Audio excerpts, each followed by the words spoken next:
हरे कृष्णा। स्वागत है आप सभी का आपके अपने YouTube चैनल भक्ति विभूति पर। क्या सच में कलयुग में दोबारा जन्मे थे पांडव? क्या यह बात सत्य है कि महाभारत के सभी योद्धा एक रात के लिए जीवित हो गए थे? महाभारत में हर व्यक्ति अपने आप में महान था। हर कोई किसी न किसी का अवतार था और सभी के पास अद्भुत शक्तियां थी। कोई उन शक्तियों का इस्तेमाल कर पाया तो कोई नहीं। कोई हार गया तो कोई जीत गया। कहते हैं कि सभी योद्धा एक रात के लिए जीवित हो गए थे और यह भी कहते हैं कि सभी योद्धा कलिकाल में किसी न किसी नाम से फिर से जन्मे थे। आइए जानते हैं उनके अवतारी, जीवित और कलिकाल में पुनर्जन्म की रोचक कहानी। भगवान श्री कृष्ण विष्णु के अवतार थे तो बलराम शेषनाग के अंश थे। 8 वसुओं में से एक ध्रुव नामक वसु ने ही भीष्म के रूप में जन्म लिया था। देवगुरु बृहस्पति ने ही द्रोणाचार्य के रूप में जन्म लिया था। अश्वत्थामा रुद्र के अंशावतार थे। दुर्योधन कलयुग का तथा उसके 100 भाई पुलत्स्य वंश के राक्षस के अंश थे। सूर्य देव के पुत्र कर्ण, इंद्र के पुत्र अर्जुन, पवन के पुत्र भीम, धर्मराज के पुत्र युधिष्ठिर और 2 अश्वनी कुमारों नासत्य और दस्त्र के पुत्र नकुल और सहदेव थे। रुद्र के एक गण ने कृपाचार्य के रूप में जन्म लिया। द्वापर युग के अंश से शकुनी अरिष्टा के पुत्र हंस नामक गंधर्व ने धृतराष्ट्र तथा पांडु के रूप में जन्म लिया। सूर्य के अंश धर्म ही विदुर के नाम से प्रसिद्ध हुए। कुंती और माद्री के रूप में सिद्धि और धृतिका का जन्म हुआ था।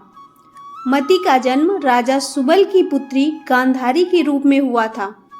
राजा भीष्मक की पुत्री रुक्मणी के रूप में लक्ष्मी जी व द्रौपदी के रूप में इंद्राणी उत्पन्न हुई थी। अभिमन्यु चंद्रमा के पुत्र वर्चा का अंश था। मरुतगढ़ के अंश से सात्यकी, द्रुपद, कृतवर्मा व विराट का जन्म हुआ था। अग्नि के अंश से धृतद्युम्न व राक्षस के अंश से शिखंडी का जन्म हुआ था। विश्वदेवगढ़ द्रौपदी के 5 पुत्र प्रतिविंध्य, सुतसोम, श्रुतकीर्त, शतानीक और श्रुतसेव के रूप में पैदा हुए थे। दानवराज विप्रचित्र, जरासंध व हिरण्यकश्यप शिशुपाल का अंश था। कालनेमी दैत्य ने ही कंस का रूप धारण किया था। इंद्र की आज्ञा अनुसार अप्सराओं के अंश से 16,000 स्त्रियां उत्पन्न हुई थी। कैसे एक रात के लिए जीवित हो गए थे मृत योद्धा? आइए जानते हैं। यह उस समय की बात है जब धृतराष्ट्र, कुंती, विदुर, गांधारी और संजय वन में रहते थे। एक दिन वन में उनसे मिलने युधिष्ठिर के साथ धृतराष्ट्र के आश्रम में महर्षि वेदव्यास आए। महर्षि वेदव्यास ने धृतराष्ट्र, गांधारी और कुंती से कहा कि आज मैं तुम्हें अपनी तपस्या का प्रभाव दिखाऊंगा। तुम्हारी जो इच्छा हो वह मांग लो। तब धृतराष्ट्र व गांधारी ने युद्ध में मृत अपने पुत्रों तथा कुंती ने कर्ण को देखने की इच्छा प्रकट की। द्रौपदी आदि ने कहा कि वे भी अपने परिजनों को देखना चाहते हैं। महर्षि वेदव्यास ने कहा कि ऐसा ही होगा। ऐसा कहकर महर्षि वेदव्यास सभी को गंगा तट पर ले गए। रात होने पर महर्षि वेदव्यास ने गंगा नदी में प्रवेश किया और पांडव व कौरव पक्ष के सभी मृत योद्धाओं का आह्वान किया। थोड़ी ही देर में भीष्म, द्रोणाचार्य, कर्ण, दुर्योधन, दुशासन, अभिमन्यु, धृतराष्ट्र के सभी पुत्र, घटोत्कच, द्रौपदी के 5 पुत्र, राजा द्रुपद, धृष्टद्युम्न, शकुनी, शिखंडी आदि वीर जल से बाहर निकल आए। उन सभी के मन में किसी भी प्रकार का अहंकार व क्रोध नहीं था। महर्षि वेदव्यास ने धृतराष्ट्र व गांधारी को दिव्य नेत्र प्रदान किए। अपने मृत परिजनों को देख सभी के मन में हर्ष छा गया।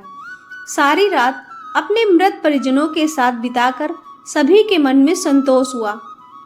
अपने मृत पुत्र, भाई, पतियों और अन्य संबंधियों से मिलकर सभी का संताप दूर हो गया। इस प्रकार वह अद्भुत रात समाप्त हो गई। भविष्य पुराण के अनुसार शिव जी से युद्ध करने के कारण पांडवों को कलिकाल में पुनः जन्म लेना पड़ा था।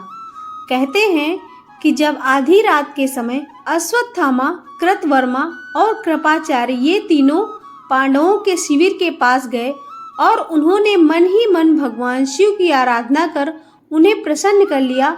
इस पर भगवान शिव ने उन्हें पांडवों के शिविर में प्रवेश करने की आज्ञा दे दी, जिसके बाद अश्वत्थामा ने पांडवों के शिविर में घुसकर शिव जी से प्राप्त तलवार से पांडवों के सभी पुत्रों का वध कर दिया और वहां से चले गए।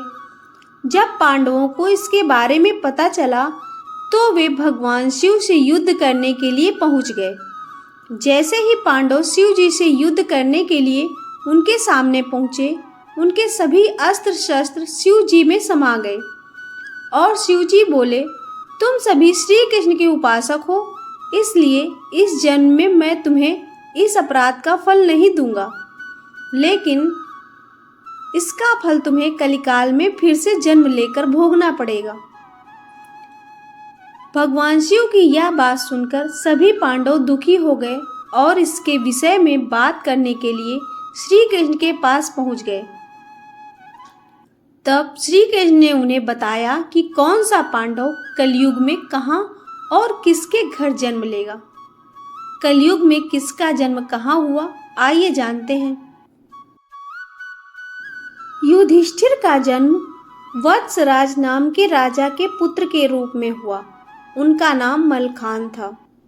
भीम का जन्म वीरण नाम से हुआ, जो वनरस नाम के राज्य के राजा बने। अर्जुन का जन्म परिलोक नाम के राजा के यहाँ हुआ। उनका नाम ब्रह्मानंद था। नकुल का जन्म कान्यकुब्ज के राजा रत्नभानु के यहाँ हुआ। उनका नाम लक्ष्मण था। सहदेव ने भीम सिंह नाम के राजा के घर में देवी सिंह के नाम से जन्म लिया।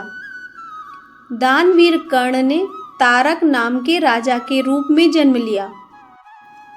कहते हैं कि धृतराष्ट्र का जन्म अजमेर में पृथ्वीराज के रूप में हुआ और द्रौपदी ने उनकी पुत्री के रूप में जन्म लिया, जिसका नाम बेला था। आपको यह जानकारी कैसी लगी, कृपया कमेंट करके अवश्य बताएं। जानकारी पसंद आई हो तो वीडियो को लाइक और शेयर करें।